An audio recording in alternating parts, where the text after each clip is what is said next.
இன்னைக்கு நம்ம தமிழ்நாடு பாண்டிச்சேரி இரண்டையுமே மிகப்பெரிய அளவில் உலுக்கிக்கிட்டு இருக்க சம்பவம் தான் சிறுமியான ஆர்த்தி.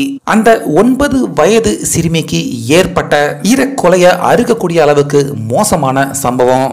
ஸோ இந்த விஷயத்தால் தற்போது புதுச்சேரி அரசை பார்த்தீங்கன்னா மிகப்பெரிய அளவில் ஸ்தம்பிச்சு போயிருக்கு அப்படின்னே சொல்லலாம். ஏன்னா அங்கங்கே மக்கள் போராட்டம் மறியல் இப்படி புதுச்சேரியை ஸ்தம்பிச்சு போகக்கூடிய அளவுக்கு பயங்கரமான சம்பவங்கள் பார்த்தீங்கன்னா தற்போது புதுச்சேரியில் இந்த 9 வயது சிறுமியான ஆர்த்திக்கு ஏற்பட்ட கொடூரமான செயலால் மக்கள் தற்போது புதுச்சேரியில் கொந்தளிச்சு போயிருக்காங்க. ஸோ இதனால் தற்போது இந்த ஆர்த்திக்கு ஏற்பட்ட கொடூரமான செயலில் ஈடுபட்ட கிட்டத்தட்ட 6 பேரை போலீசார்கள் கைது பண்ணியிருக்காங்க.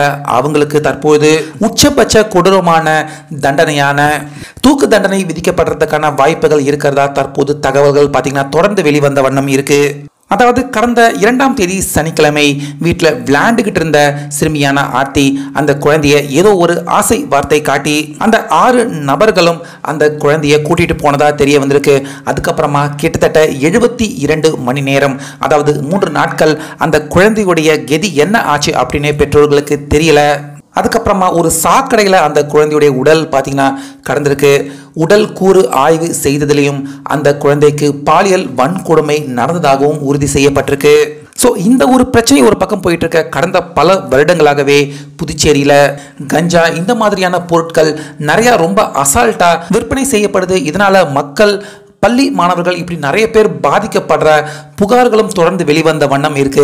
ஸோ இப்படிப்பட்ட சம்பவங்கள் தான் தற்போது இப்போ ஆர்த்தி அப்படிங்கிற இந்த சின்ன குழந்தைக்கு இப்படிப்பட்ட ஒரு நிலைமை ஏற்படுறதுக்கு காரணம் அப்படின்னு புதுச்சேரி மக்கள் எல்லாருமே தற்போது புதுச்சேரி அரசு மேலே கொந்தளிச்சு போயிருக்காங்க. ஸோ ஆர்த்திக்கு ஏற்பட்ட நிலைமை மீண்டும் வேற யாருக்கும் நடந்துடக்கூடாது அப்படின்னு மக்கள் எல்லாருமே தற்போது ஒன்று கூடி ஆர்த்திக்கு இந்த நிலைமை ஏற்பட காரணமாக இருந்த அந்த 6 நபர்களுக்கும் கண்டிப்பாக உச்சபட்ச தண்டனை தரணும் அப்படின்னு மக்கள் பயங்கரமாக போராட்டம் ஏற்படுத்திக்கிட்டு இருக்காங்க. அது மட்டும் இல்லாமல் கஞ்சா அது இனிமேட்டு புதுச்சேரிக்கு உள்ளே வரக்கூடாது அப்படிங்கிற மாதிரியும் மக்கள் போராடிக்கிட்டு இருக்காங்க. ஸோ இந்த நிலையில் தான் பார்த்தீங்கன்னா ஆர்த்தி அந்த குழந்தையுடைய உடலை நாங்கள் வாங்க மாட்டோம் அப்படின்னு ஆர்த்தியுடைய பெற்றோர்கள் இதுக்கு ஒரு சொல்யூஷன் கிடைக்காம நாங்கள் உடலை வாங்க மாட்டோம் அப்படின்னு போராட்டம் செஞ்சுக்கிட்டு இருக்கிறாங்க.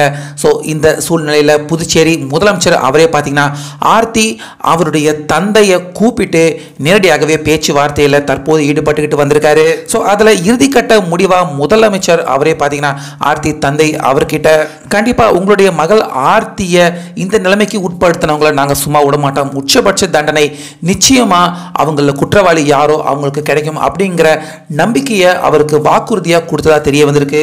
ஸோ அந்த வகையில் கண்டிப்பாக ஆர்த்தி அப்படிங்கிற அந்த சின்ன குழந்தைக்கு இவ்வளவு பெரிய கொடுமையை செய்த அந்த 6 பேருக்கும் கண்டிப்பா உச்சபட்ச தண்டனை நிச்சயமா கிடைக்கும் அப்படிங்கிற தகவல்கள் தற்போது புதுச்சேரியில் இருந்து இப்ப வெளிவந்த வண்ணம் இருக்கு.